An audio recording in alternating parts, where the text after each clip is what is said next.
Toxicologia contra a virologia, o Instituto Rockefeller, a fraude criminal da polio, por William Enkdown.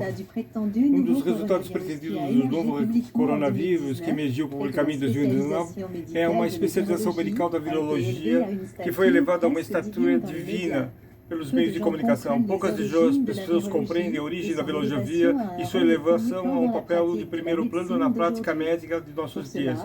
Por isso é preciso se voltar às origens e à política do primeiro Instituto de Pesquisa americano, o Instituto Rockefeller para a Pesquisa Medical, hoje Universidade de Rockefeller, e seus trabalhos sobre aquilo que pretendia que fosse o vírus da polio. Em 1917, o aparecimento da doença em Nova York deu ao diretor do Instituto Rockefeller, Simon Flexner, uma ocasião de ouro para reivindicar a descoberta de um vírus invisível, causador daquilo que foi arbitrariamente chamado de poliomielite.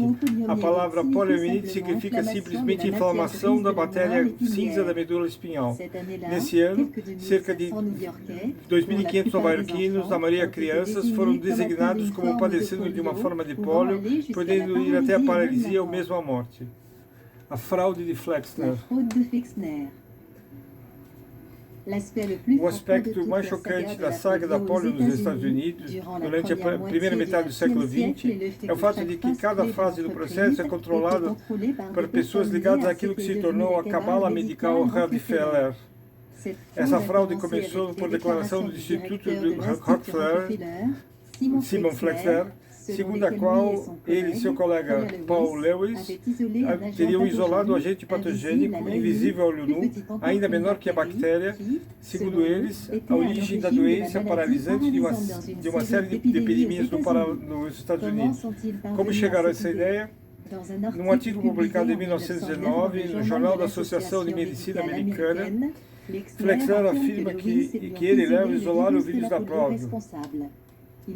Ele indica que eles conseguiram fazer com que a doença fosse passada por vários macacos, de macaco em macaco. Eles começaram por injetar no cérebro dos macacos tecidos do miolo da espinha espial da doente, proveniente de um menino que havia morrido pela doença. Assim que o macaco caía doente, uma suspensão do tecido de sua medula era injetada no cérebro de outros macacos que caíam igualmente doentes. Eles proclamaram que os médicos do Instituto Rockefeller tinham assim aprovado que era o vírus responsável da misteriosa doença. Mas o fato, eles não fizeram absolutamente nada disso. Flexner e Lewis mesmo admitiram que eles admitiram. Nós absolutamente não chegamos a descobrir as bactérias que poderiam explicar a doença. E por meio de nossa longa série de propagação de vírus entre macacos, nenhum animal mostrou nas lesões as bactérias descritas por alguns pesquisadores anteriores. E não conseguimos obter tais bactérias a partir de material humano estudado por nós. Nós estimamos que elas poderiam ser excluídas de consideração. O que eles fizeram então foi uma suposição bizarra, um ato de fé e não uma afirmação científica. Eles tomaram a hipótese de um agente viral exógeno e estabeleceram a verdade sem a menor prova. Eles afirmaram, por consequência, o agente infeccioso da polio epidêmica aparte-se a um vírus minúsculo e infiltrável que ainda não foi demonstrado com certeza ao microscópio. Simon Flexner simplesmente afirmou que deveria se tratar de um vírus da polio a matar os macacos, em vez de uma vez que não tinha outra explicação de fato, ele não procurou outra fonte. Isso não é absolutamente científico, é especulação absurda, e que até hoje não foi demonstrada com certeza ao microscópio. Eles admitiram num artigo seguinte, publicado em 18 de 12 de 1909, no jornal A JAMA, intitulado Natureza do Vírus da polioepidemia. Assim, considerando o vírus que eles injetaram nos macacos era longe de ser puro, continha igualmente quantidades indeterminadas de contaminantes, continha massa da medula espinhal, de cérebro, de madeira fecal e mesmo moscas amassadas injetadas em macacos para causar a paralisia. Até quando Jonas Salles tinha recebido a aprovação do governo americano em abril de 1955 para uma vacina contra a polio, nenhuma prova científica da existência de um vírus causador vencedor da polio, ou da paralisia infantil, como era chamado, havia sido apresentada. É assim ainda hoje. Todo o mundo medical acreditou na palavra de Flexner, afirmando que necessariamente deveria ser um vírus. O Instituto Rockefeller, Flexner e a Associação Medical Americana. O Instituto Rockefeller foi fundado em 1901 a partir da fortuna de John Rockefeller, Standard Oil, por ser o primeiro instituto biomedical americano. Ele foi concebido ao modelo do Instituto Pasteur de Paris, de 1888, e do Instituto Robert Koch da Alemanha, 1891. Seu primeiro diretor, Simon Flexner, teve um papel central e dos mais criminosos na evolução do que se tornou a prática medical americana aprovada. O objetivo de Rockefeller era controlar totalmente a prática medical americana e transformar num instrumento, ao menos dos primeiros de promoção dos medicamentos aprovados pelos interesses Rockefeller.